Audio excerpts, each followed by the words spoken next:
Oi, pessoal! Eu aqui mais uma vez. Gente, vamos falar agora de uma situação bem complexa e bem legal de se falar, principalmente nesse contexto que a gente está vivendo, que é o que as empresas estão mais necessitando nessa conjuntura econômica que a gente está passando aí diante dessa pandemia, né? Que é sobre capital de giro, né? Gente, como está o cenário atual? Como é que vocês entendem que está a nossa conjuntura econômica atual nas organizações? Né? Como é que está o cenário financeiro diante de tudo isso que a gente está vivendo? O que é que vocês compreendem disso? É importante a gente fazer uma reflexão sobre essa situação, porque é muito legal, é, um contexto muito interessante para que a gente consiga realmente abordar a principal finalidade do que seria capital de giro, né? E as empresas realmente estão numa situação em que estão buscando de fato isso, né?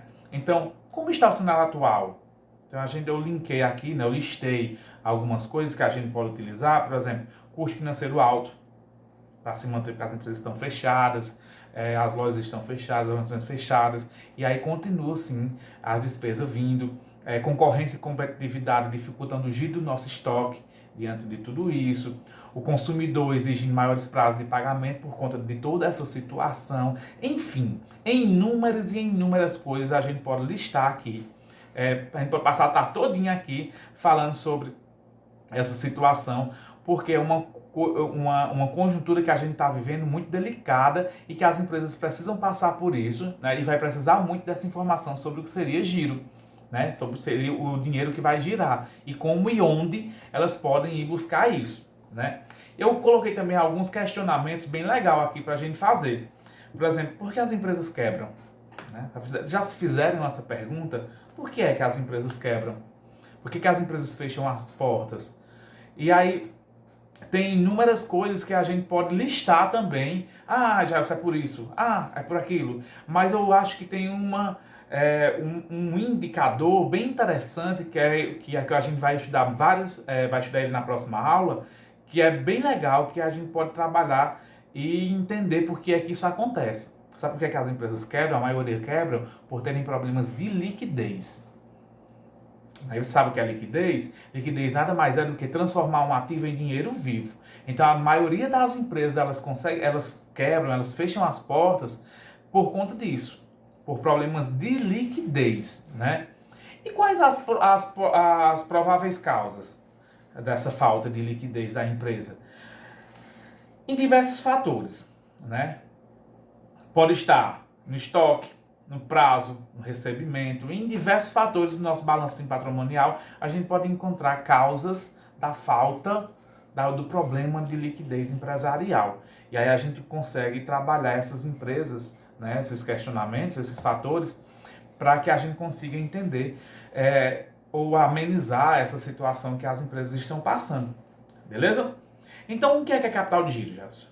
Então, capital de giro é, para qualquer empresa, o valor total de conjuntos de recursos formados simplesmente por valores em caixas e bancos, valores em contas a receber e valores em estoque. Isso é capital de giro, ou uma forma de busca de capital de giro. Quais são as minhas fontes que eu posso buscar o meu capital de giro? Né? E aí tem inúmeras fontes dentro de uma organização. Se a gente pegar, quando eu mandar para vocês toda de novo, vou mandar para vocês esses slidezinhos, vocês vão acompanhando tudo direitinho, tá cronologicamente falando, tá? De acordo com o que eu tô falando, tá? Os slidezinhos vocês vão começar a entender que vocês estão vendo. É importante que vocês peguem o videozinho, escutem o videozinho e vão olhando os slides, tá certo? E aí, quais são as fontes de capital de giro? A gente tem algumas fontes que a gente pode citar sobre capital de giro. Capital próprio da empresa é uma fonte de capital de giro, empréstimo e financiamento é uma fonte de capital de giro, desconto e duplicata é uma fonte de capital de giro, o próprio fornecedor é uma fonte de capital de giro, adiantamento de clientes também seria uma fonte de capital de giro, o próprio lucro da empresa é uma fonte de capital de giro.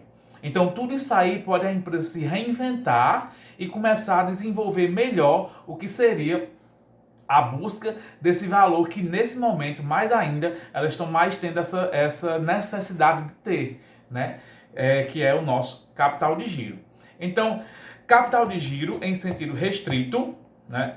Em sentido restrito, bem em loco mesmo, bem no foco do que seria capital de giro, corresponde aos recursos aplicados no ativo circulante, formado basicamente por estoques, contas a receber e disponibilidade. Então, em loco, no objetivo mesmo, no foco do que seria capital de giro, vou repetir.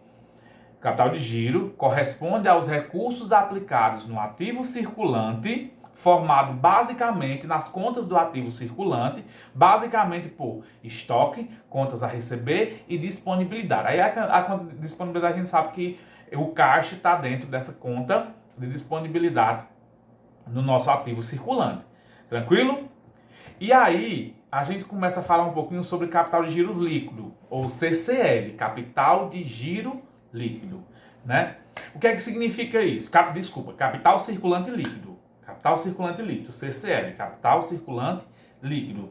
Desculpa.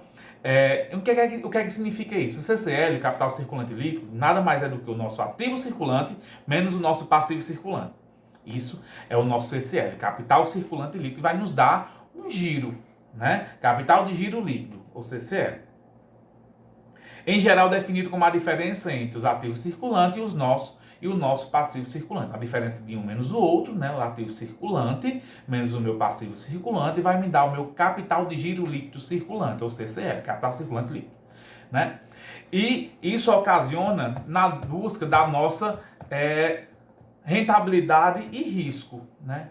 O que é rentabilidade e risco? O que é rentabilidade? Rentabilidade é o grau de sucesso do investimento, é o retorno sobre o investimento. Então, se eu tenho um investimento, se eu tenho um dinheiro, eu vou investir em algo, eu preciso de uma rentabilidade, um retorno sobre aquilo.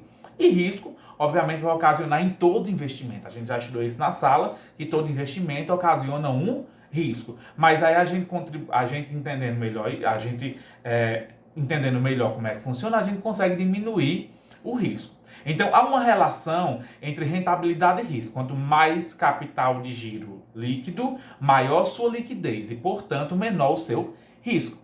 Então, se o meu ativo é maior do que o meu passivo, eu vou ter um capital de giro, vou ter um capital de giro líquido maior. Então, vai ter um risco menor de investimento. E por aí, a gente começa a trabalhar. Dentro dessa situação, gente, a gente vai falar sobre os ativos e passivos de curto e longo prazo, né? Que é onde a gente pode buscar os nossos investimentos, o nosso capital de giro, o nosso ativo e passivo de longo prazo. Então, a gente tem o nosso ativo circulante, a gente tem o nosso passivo circulante de curto e longo prazo. No ativo circulante de curto prazo, né, circulante líquido, a gente tem o nosso caixa, tem disponibilidade de pagamento, são algumas contas que fazem parte do nosso ativo circulante. Títulos negociáveis, pré-pagamentos, contas a receber, estoque, isso faz parte das contas do nosso ativo circulante. E do nosso passivo circulante, a gente tem contas a pagar fornecedores, a gente tem despesas, a gente tem todas as dívidas a curto prazo, porque a gente sabe que nosso ativo circulante e o nosso passivo circulante são todas as dívidas e os recebimentos a curto prazo, né? E também faz parte do nosso ativo circulante e passivo circulante a longo prazo, os ativos fixos, que são investimento, instalações em máquinas, terrenos e prédios, e o nosso passivo circulante faz parte do capital próprio, capital terceiro, que é o nosso patrimônio líquido, né? Então, tudo isso aí são fontes que a gente pode mexer e buscar para se fazer, né, um melhor capital de giro, uma forma melhor de gerenciar todos os valores monetários daquela organização. Tranquilo? Então, nas próximas aulas nós vamos falar sobre os indicadores de liquidez, que aí vai melhorar esse entendimento do que seria a busca do capital de giro, mas que vocês já fiquem entendendo um pouquinho sobre do que se trata o que é capital de giro, né? É formado basicamente pelo que está num balanço patrimonial na parte dos circulantes, né? Estoques, contas a receber e disponibilidade. Então é uma situação muito delicada que as empresas precisam passar hoje e que elas precisam entender o que é que elas podem fazer utilizando essas informações de capital de giro para melhorar o processo gerencial financeiro dela. Tranquilo? E a gente está aí para ajudar, ok? Então na próxima aula a gente vai falar sobre indicadores de liquidez, beleza? Beijo e até a próxima!